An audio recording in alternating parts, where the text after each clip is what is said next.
Perang Soviet-Afghanistan adalah konflik bersenjata selama 9 tahun antara pasukan pendukung pemerintah Republik Demokratik Afghanistan didukung penuh oleh Uni Soviet melawan pejuang gerilya Islam anti pemerintah yang dikenal sebagai Mujahidin. Mujahidin mendapat dukungan dari berbagai negara termasuk Amerika Serikat, Pakistan, Arab Saudi, dan Tiongkok. Perang ini menjadi bagian penting dari Perang Dingin, menguras sumber daya dan moral Uni Soviet, dan berkontribusi signifikan terhadap bubarnya negara tersebut pada tahun 1991.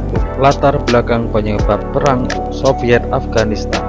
Konflik ini tidak dimulai dari invasi Soviet, tetapi dari instabilitas politik internal di Afghanistan. Pemerintahan Daud dan Republik Afghanistan.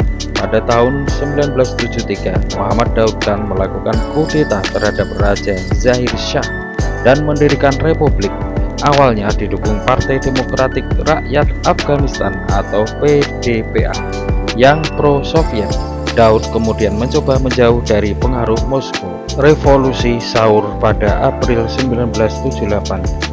PDPA yang terpecah menjadi dua faksi, Kalk lebih radikal dan Parcham lebih modern, melakukan kudeta berdarah terhadap Daud. Nur Muhammad Taraki dari faksi Kalk menjadi presiden. Ia segera melaksanakan reformasi sosialis yang sangat radikal seperti reformasi tanah dan pendidikan untuk perempuan yang ditentang keras oleh masyarakat Afghanistan yang tradisional dan religius. Oposisi bersenjata mulai bermunculan. Ketidakstabilan dan perebutan kekuasaan pemerintah Taraki brutal dan tidak populer. Pada September tahun 1979, Perdana Menteri Hafizullah Amin merebut kekuasaan dan mengeksekusi Taraki. Amin dianggap lebih kejam dan yang paling dikhawatirkan Kremlin tidak dapat dikendalikan. Soviet khawatir Amin mungkin beralih ke Amerika Serikat. Keputusan Soviet untuk invasi. Pemimpin Soviet Leonid Brezhnev dan Politbiro memutuskan untuk campur tangan dengan alasan doktrin Brezhnev mencegah negara sosialis lain jatuh ke pengaruh Barat. Stabilitas regional. Khawatir pemberontakan Islam menyebar ke Republik Sosialis Soviet Asia Tengah seperti Uzbekistan dan Tajikistan. Mengamankan pemerintahan pro-Soviet, mengganti Amin dengan pemimpin yang lebih loyal, Babrak Karmal dari faksi Parcham. Kronologi invasi dan perang.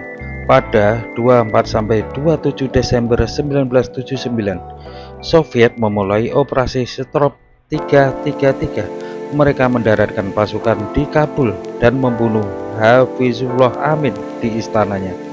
Pada 27 Desember, Soviet mengumumkan bahwa mereka telah diundang untuk membantu dan menunjuk Babrak Karmal sebagai pemimpin baru Afghanistan. Fase awal pada 1980 sampai 1982, Soviet dengan cepat menguasai kota-kota besar dan jalan raya utama.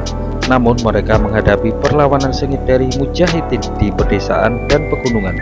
Soviet menggunakan keunggulan teknologi mereka, tank, helikopter tempur Mi-24 Hind, pembom, dengan brutal, tetapi tidak efektif melawan taktik gerilya. Kemunculan Mujahidin. Mujahidin bukanlah pasukan tunggal, tetapi terbagi dalam banyak kelompok dengan pemimpin berbeda. Mereka menggunakan pengetahuan medan, taktik gerilya, dan semangat jihad untuk melawan. Pasokan senjata dari luar, terutama dari Pakistan, sangat vital bagi kelangsungan perjuangan mereka. Fase stalemate pada 1983 sampai 1986. Perang masuk ke kebuntuan. Soviet menguasai wilayah secara nominal, tetapi Mujahidin menguasai sebagian besar pedesaan. Konflik menjadi sangat kejam dengan penggunaan ranjau darat secara masif oleh Soviet dan pemboman yang menewaskan banyak sipil, menciptakan gelombang pengungsi besar-besaran ke Pakistan dan Iran. Peningkatan keterlibatan Amerika Serikat di bawah Presiden Jimmy Carter dan terutama Ronald Reagan. Amerika Serikat meningkatkan dukungannya secara dramatis melalui CIA dalam operasi rahasia yang dijuluki Operation Cyclone. Bantuan bukan hanya senjata seperti senapan AK-47 dan peluncur roket RPG, tetapi yang paling terkenal adalah peluru kendali permukaan udara portable Stinger pada tahun 1986.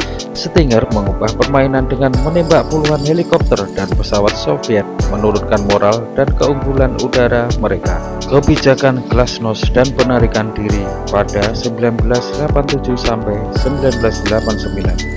Ketika Mikhail Gorbachev berkuasa di Uni Soviet, ia ingin mengakhiri perang yang mahal dan tidak populer ini.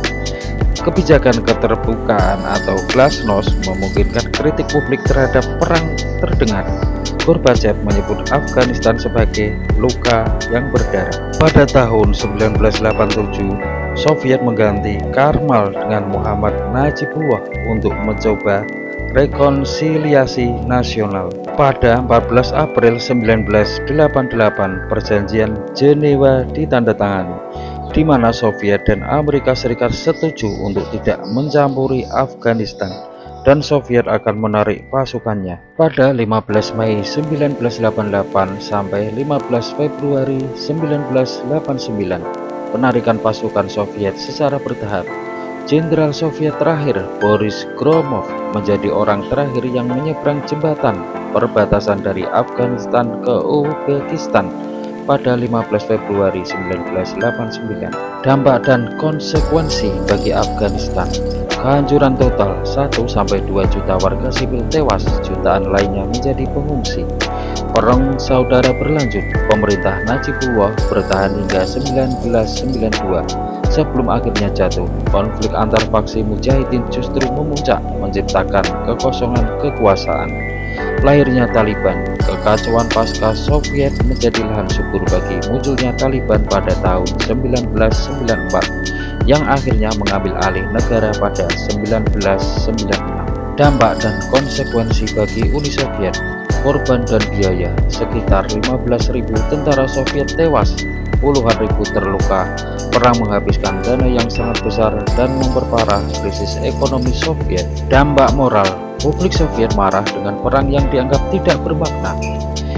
Vietnam Syndrome-nya Amerika dialami oleh Soviet sebagai Afghan Syndrome. Akselerasi keruntuhan: perang ini memperlemah militer Soviet, ekonomi, dan legitimasi politik, berkontribusi langsung pada pembubaran Uni Soviet pada tahun 1991. Dampak dan konsekuensi bagi dunia: kemenangan untuk blok barat dilihat sebagai kekalahan besar bagi komunisme dan kemenangan untuk Amerika Serikat dalam Perang Dingin. Kelahiran Al-Qaeda: banyak pejuang Arab termasuk Osama bin Laden datang untuk berjihad melawan Soviet.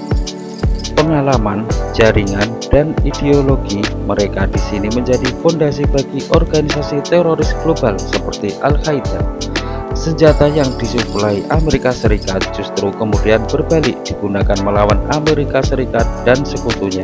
Perang Soviet Afghanistan bukan hanya konflik lokal, tetapi merupakan proxy war, perang dingin yang paling mematikan. Dampaknya masih terasa hingga hari ini, membentuk landscape politik Afghanistan yang rapuh dan mempengaruhi keamanan global, sekaligus menjadi pukulan telak yang mempercepat keruntuhan salah satu kekuatan super dunia.